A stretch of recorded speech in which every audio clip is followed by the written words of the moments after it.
तो अगर आप देखो तो हम लोगों ने जो पहली क्लास में देखा था, फिर से एक बार आ जाओ आप लोग। पहली क्लास में देखा था, यहाँ पे हम लोगों ने देखा था ये टोटल कोलेस्ट्रॉल आपका 200 से कम होना चाहिए। ठीक है, ये याद है आपको?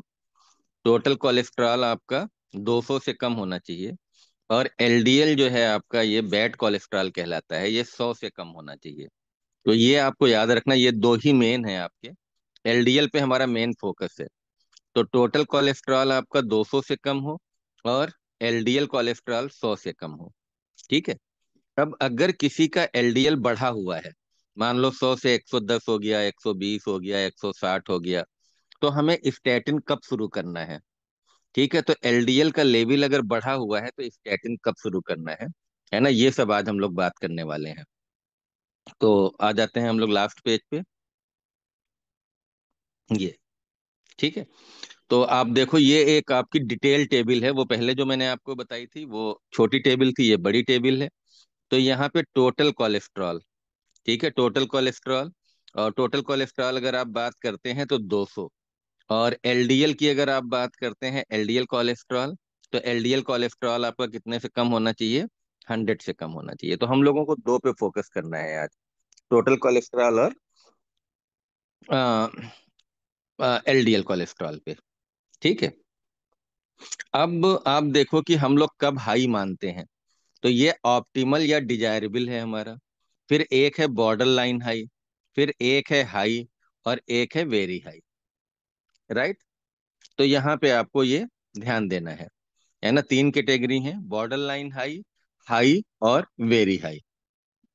लेकिन ट्रीटमेंट कैसे देना है, पहले आपको ये बात करनी है। राइट। तो ट्रीटमेंट कैसे करना है, तो यहाँ पे आप देखो, पहले पॉइंट नंबर 2 देखो, point number 2। All subjects with LDL cholesterol above 190। ठीक है, एबव 190, यानी कि ये है आपका 190 वेरी हाई, है ना? अगर इतना किसी का है तो आपको स्टैटिन स्टार्ट करना है, स्टैटिन स्टार्ट करना है। राइट। और इसका मतलब क्या है कि अगर 100 से 190 के बीच है तो आप क्या करोगे? 100 से 190 के बीच। हम्म। तो 100 से अगर 190 के बीच है तो आप उसको डाइट मॉडिफिकेशंस मेनली बताएंगे।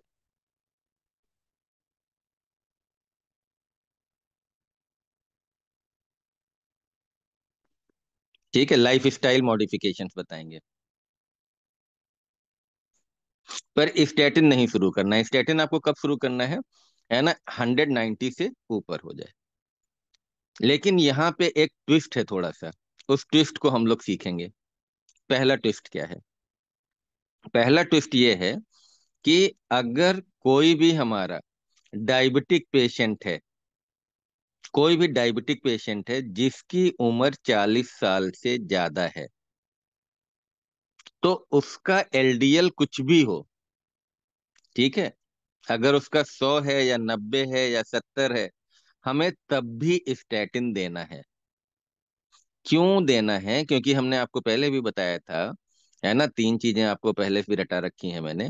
एक तो डायबिटीज मेलाइटस, दूसरा हाइपरटेंशन, और तीसरा इंक्रीज एलडीएल लेवल। ये एक दूसरे से लगभग एसोसिएटेड है। और अगर इंक्रीज एलडीएल लेवल और ये होते हैं तो इंक्रीज रिस्क ऑफ, अल्टीमेटली अगर आप देखोगे तो इन मरीजों में इंक्रीज रिस्क ऑफ, है ना, कार्डियोवैस्कुलर डिजीज, सीवीडी, है ना, कार्डियोवैस्कुलर डिजीज होने के चांस होते हैं। ठीक है। और इंक्रीज एलडीएल से मैंने आपको बताया था, अगर आप लोगों को याद हो, एथेरोमा बनने का चांस है, एथेरोस्क्लेरोसिस होने के चांस है। और एथेरोस्क्लेरोसिस के बाद हमने बताया था कि कार्डियोवैस्कुलर डिजीज के चांस है। और कार्डियोवैस्कुलर डिजीज में मेनली आपका जो होता है हार्ट अटैक, है ना, जिसको हम लोग एमआई बोलते हैं, या एंजाइना। और इसमें आपका डेथ भी हो सकती है। इसीलिए ये कहते हैं कि अगर किसी को डायबिटीज है, या इवन अभी मैं आपको बताऊंगा अगर हाइपरटेंशन है, तो ऐसे मरीजों में स्टैटिन स्टार्ट कर देना है, भले उसका जो है कोलेस्ट्रॉल लेवल बिलो 70 हो या बिलो नॉर्मल हो। राइट। तो all diabetes age 40 years. I think कि आप समझ पा रहे हो मेरी बात को कि मैं क्या कह रहा। ठीक है। तो फिर से देख लो यहाँ पे, ऑल डायबिटिक्स एज 40 से अगर ज्यादा है, ठीक है, तो यहाँ पे आपको देना ही देना है ना, if LDL is more than 70। ठीक है। ये देखो यहाँ 70 लिखा हुआ है, यानी कि अगर 100 है, 90 है, 80 है, तब भी आपको शुरू कर देना है। ठीक है। 70 से कम है तो आप रहने दो, लेकिन 70 से ज्यादा है तो आपको शुरू कर देना है। राइट। तीसरा ट्विस्ट क्या है? All subjects with ASCVD। ठीक है। तो ASCVD इज नथिंग, यहाँ पे आप इसका पहले नाम याद कर लो, है ना। एएस हम लोग बोलते हैं एथेरोस्क्लेरोसिस, एथेरोस्क्लेरोसिस। और CVD का आपको बता ही दिया हमने, कार्डियोवैस्कुलर डिजीज।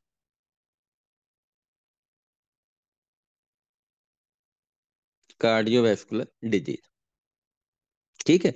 तो कोई भी मरीज जिसको ASCVD है ना, उसका भी irrespective of plasma cholesterol level, है ना, कितना भी उसका वो हो जाए प्लाज्मा कोलेस्ट्रॉल लेवल, उसमें भी हमें स्टैटिन शुरू कर देना है।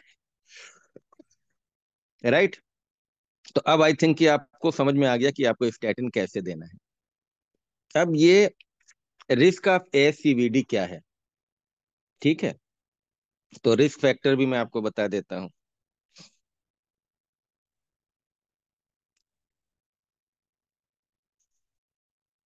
तो risk factors for coronary artery disease.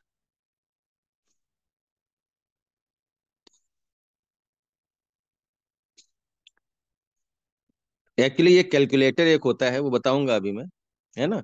इसमें क्या होता है, पहला, मेन मोर देन 45 ईयर्स के अगर होते हैं तो हार्ट अटैक के ज्यादा चांस होते हैं। फीमेल थोड़ी प्रोटेक्टेड होती हैं एस्ट्रोजन की वजह से।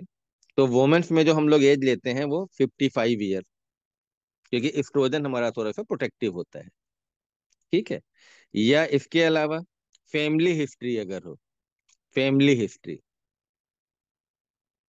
फैमिली हिस्ट्री ऑफ MI, घर में किसी को MI अगर हो चुका है, या सडन कार्डियक डेथ, कोई भी हार्ट की बीमारी की वजह से अचानक से डेथ हुई है, ठीक है, बिफोर 55 ईयर, 55 साल से पहले घर में किसी की सडन डेथ हो गई MI की वजह से, तो इसको भी हम लोग रिस्क में लेते हैं। या मरीज क्या करता है, स्मोकिंग करता है, स्मोकिंग इज डेंजरस। या मरीज को हाइपरटेंशन है, और हाइपरटेंशन हमने कैटेगरी आपको बताई थी 140/90। ठीक है। या अगर कंट्रोल्ड है उसका ब्लड प्रेशर, लेकिन मान लो वो क्या कर रहा है, एंटी हाइपरटेंसिव ले रहा है, are taking anti hypertensive. Taking anti hypertensive का मतलब कि ब्लड प्रेशर की बीमारी है उसको। पांचवा, अभी हमने बताया डायबिटीज मेलाइटस। ठीक है। तो डायबिटीज मेलाइटस, ये भी दिक्कत है आपकी। ठीक है। चौथा, छठा, आपका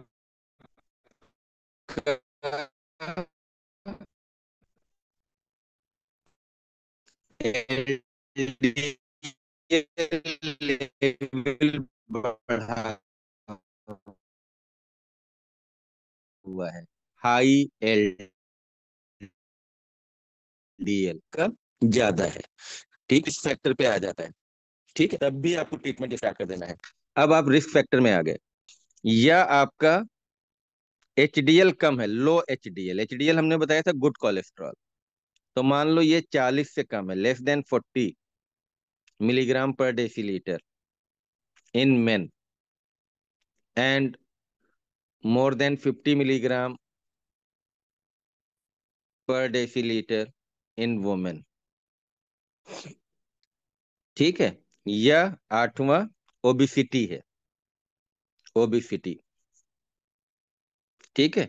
ओबिसिटी। ओबिसिटी हम लोग बोलते हैं, बीएमआई से मेजर करते हैं, आपको पता होगा। बीएमआई अगर 25 से ज्यादा है, 25 kg/m²। ठीक है। या किसी की कमर बहुत ज्यादा है, कमर के जो लोग मोटे होते हैं उनको हार्ट अटैक का ज्यादा चांस होता है, जिनका पेट ज्यादा निकला होता है।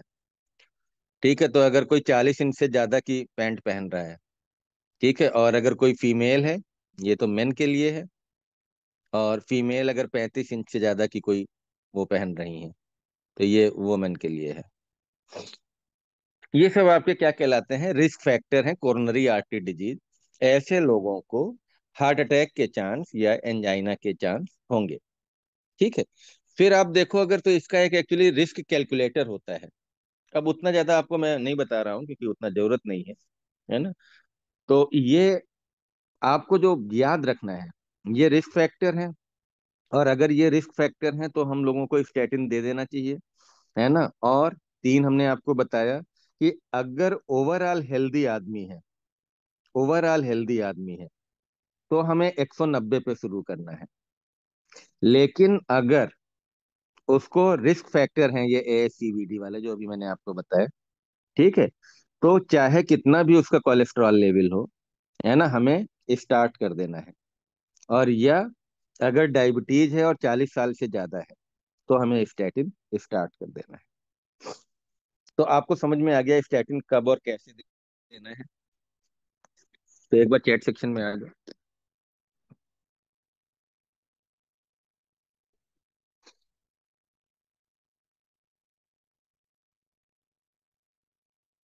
यस। रिस्क कैलकुलेटर, यस, फ्रीमिंगम और कई सारे हैं। अलग अलग लोगों ने वेबसाइट से बना रखे हैं रिस्क कैलकुलेटर। उसमें ये पूरी हिस्ट्री डालनी पड़ती है आपको कि स्मोकिंग कितने साल से कर रहा है, हाइपरटेंशन, है ना, ड्रिंक कितने साल से कर रहा है, तो उसके हिसाब से कैलकुलेशन आता है, और उसके हिसाब से हम लोग फिर ट्रीटमेंट प्लान करते हैं। लेकिन इतना कोई नॉर्मली नहीं करता है, तो नॉर्मली जो मैंने आपको बताया आपके लिए उतना मोर देन सफिशिएंट है, ये याद करने में आसान है और आप आराम से याद कर सकते हो। तो समझ में आया? तो अगर हेल्दी इंडिविजुअल है तो कितने से ज्यादा LDL हो तो आप ट्रीटमेंट शुरू करोगे? 190। 190। ठीक है।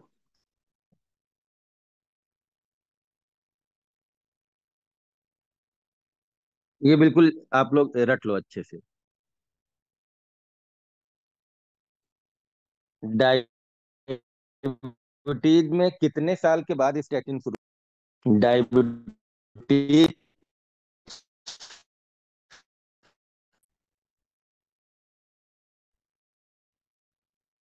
जिन लोगों को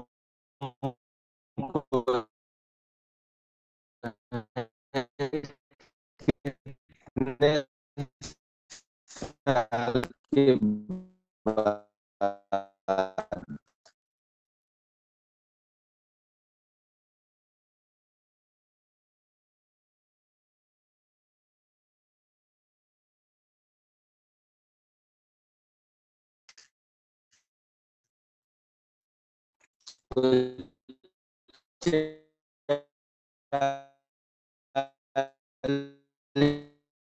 साल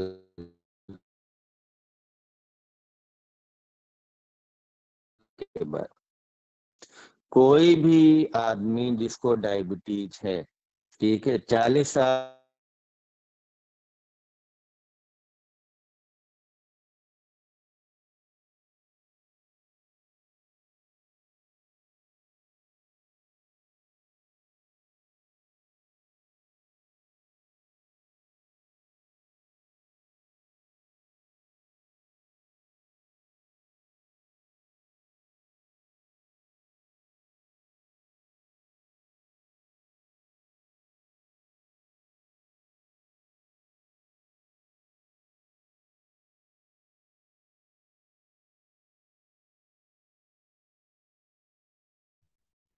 आवाज आ रही है सबको?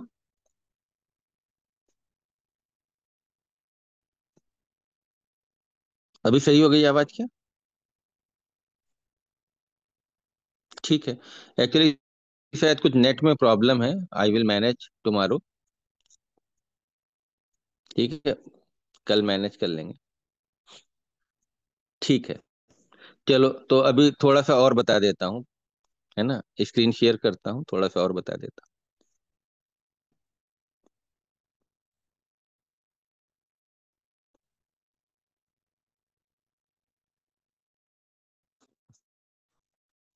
अब यहाँ की हम लोग बात करने जा रहे हैं, है ना।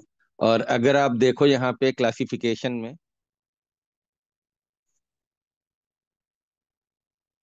ये ये जो तीसरी वाली जो ड्रग है, ये this is the very important drug, second important drug. तो मैंने पहली ये स्टैटिन आपको बताई थी, ये लोवास्टैटिन, सिम्वास्टैटिन, प्रावास्टैटिन, एटोरवास्टैटिन, रोजुवास्टैटिन, पिटावास्टैटिन, ये याद करने थे। सेकंड हम लोग इसके बारे में बात करेंगे, क्योंकि अगर इससे कंट्रोल नहीं होता है एलडीएल, तो जो सेकंड ड्रग आपको ऐड करनी है वो ये ऐड करनी है। ठीक है।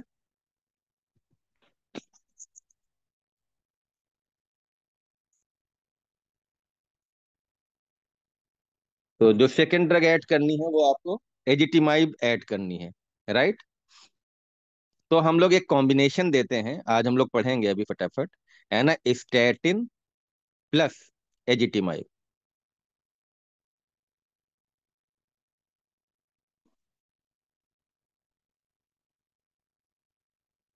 ठीक है, तो दिस कॉम्बिनेशन इज गिवन। अब ये कब देते हैं और कैसे देते हैं, मैं ये आपको बताने वाला हूँ।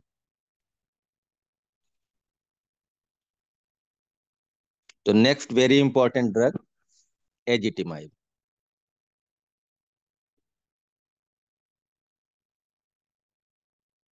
ठीक है। तो सबसे पहले आप देख लो इसका मैकेनिज्म ऑफ एक्शन क्या होता है, ये दवाई काम कैसे करती है। ठीक है। तो ये क्या करती है, ये कोलेस्ट्रॉल को एब्जॉर्ब नहीं होने देती है। ठीक है। तो act by inhibiting, act by inhibiting intestinal absorption, intestinal absorption of dietary as well as biliary cholesterol, मतलब जो लीवर में बन रहा है और वहां से सिक्रीट हो रहा है, अल्टीमेटली ये एब्जॉर्ब नहीं होने देती है। तो कोलेस्ट्रॉल को जब एब्जॉर्ब नहीं होने देगी, तो धीरे धीरे धीरे क्या हो जाएगा, आपका एलडीएल कम होने लगता है। ठीक है। तो ये बात आपको समझ में आ गई। लेकिन यहाँ पे एक दिक्कत क्या है, अगर हम इसको मोनोथेरेपी की तरह देते हैं, इफ गिवन एलोन, एलोन का मतलब मोनोथेरेपी, मोनोथेरेपी, तो क्या होता है ना। ये सिर्फ जो है, इसका जो वो है, कैपेसिटी है वो 15 से 20% है। ठीक है। तो एलडीएल लोअरिंग कैपेसिटी, पूरा अगर लिखें तो एलडीएल कोलेस्ट्रॉल बोलते हैं, कैपिटल लेटर से कर देते हैं, LDL cholesterol lowering capacity as only 15 to 20%। ठीक है। यानी कि ये बहुत वीक इफेक्ट करती है। और ये वीक इफेक्ट क्यों करती है, क्योंकि जब हम इसको देते हैं तो ये जब एब्जॉर्ब नहीं करती है, तो एब्जॉर्ब ना होने की वजह से लीवर क्या करता है, कंपनसेटरी इंक्रीज कर देता है कोलेस्ट्रॉल सिंथेसिस। तो ये क्यों हो जाता है, मैक्सिमम इफेक्ट इतना कम क्यों है, because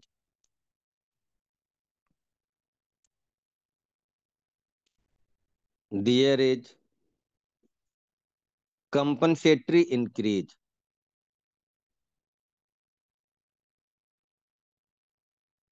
there is compensatory increase in hepatic cholesterol synthesis. अब आप मतलब देख लो, जैसे आपने किडनी में पढ़ा है, ब्लड प्रेशर में पढ़ा है कि अगर हम पानी कम पिएंगे तो यूरिन कम होगी, पानी ज्यादा पिएंगे तो यूरिन ज्यादा होगी।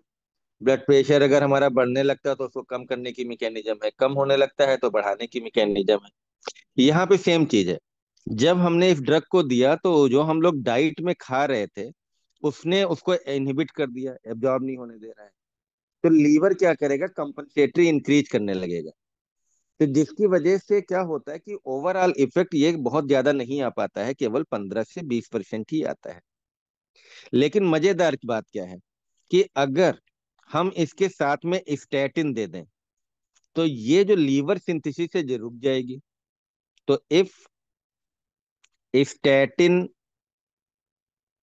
Is given along with it, लिख देता हूं along with it, अगर इसके साथ में आपने स्टैटिन दे दिया तो ये जो कंपनसेटरी इंक्रीज है ना, ये नहीं हो पाएगी।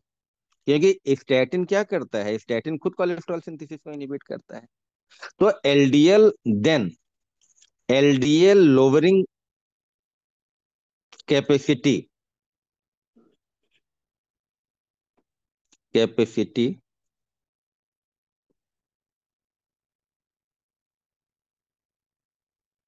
बिकम्स अबाउट, या अप टू कर देते हैं क्योंकि अलग अलग के साथ आपका आएगा, अप टू 60%। तो एकदम से इफेक्ट आपने देखा, 15% से एकदम 60% आ गया। ठीक है, इसीलिए हम लोग इसको कंबाइंड करते हैं स्टैटिन के साथ में। अब ये बात आपको आ गई समझ में? तो अब कब देते हैं एजिटिमाइब, हम लोग कब देंगे? तो अगर आपने, मान लो आपने मैक्सिमम स्टैटिन की टॉलरेंट डोज दे दी और कंट्रोल नहीं हो रहा है, तो हम लोग क्या करेंगे, एजिटिमाइब कंबाइंड कर देते हैं। ठीक है, तो नोट करके मैं लिख दे रहा हूँ इसी बात को।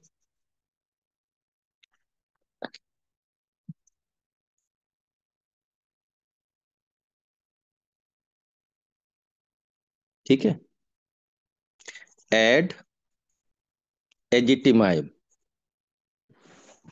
एड एजिटिमाइब थेरेपी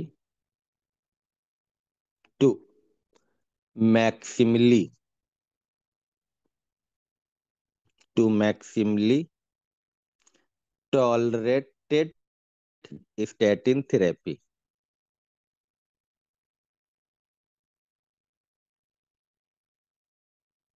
आपने स्टैटिन की मैक्सिमम डोज दे दी, ठीक, ठीक है, और अगर उसके बाद भी कंट्रोल नहीं हो रहा है तो अब आप क्या करोगे, स्टैटिन के साथ में इसको ऐड कर देंगे।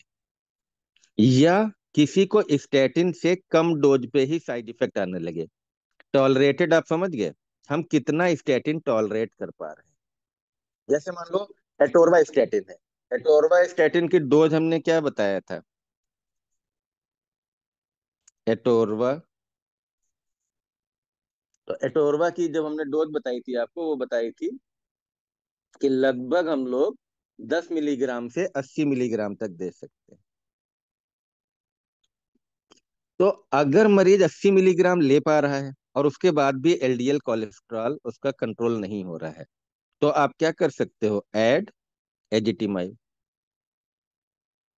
दूसरा, अगर कम डोज में है, if side effect occur at low dose of atorva, then we can add.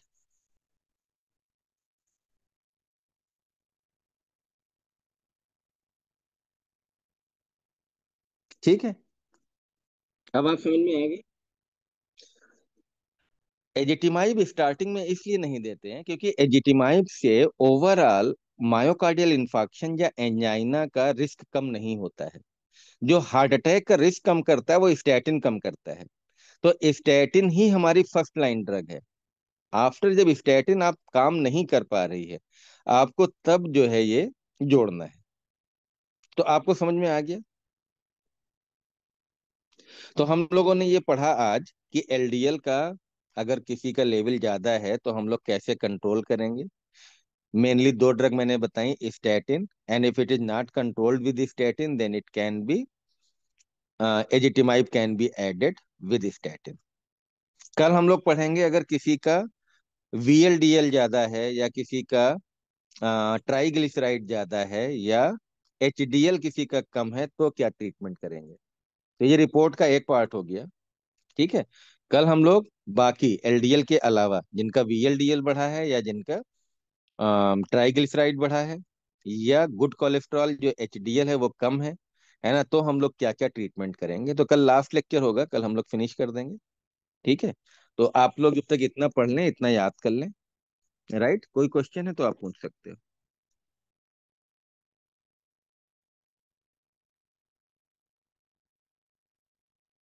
Yes, chat section में।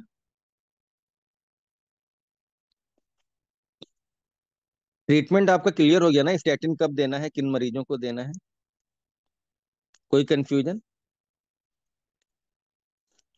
कल डॉक्टर निश्चय ने हमको एक रिपोर्ट भेजी थी तो मैंने बोला था there is no requirement of treatment.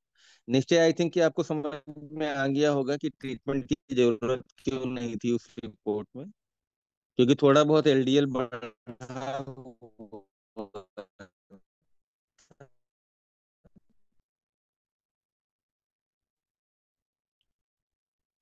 है। लेकिन थोड़ा बहुत बढ़ा है, तो हमें ट्रीटमेंट स्टार्ट करने की जरूरत नहीं है। अगर हेल्दी पेशेंट है, ओवरऑल उसको डायबिटीज नहीं है, हाइपरटेंशन नहीं है, नहीं है,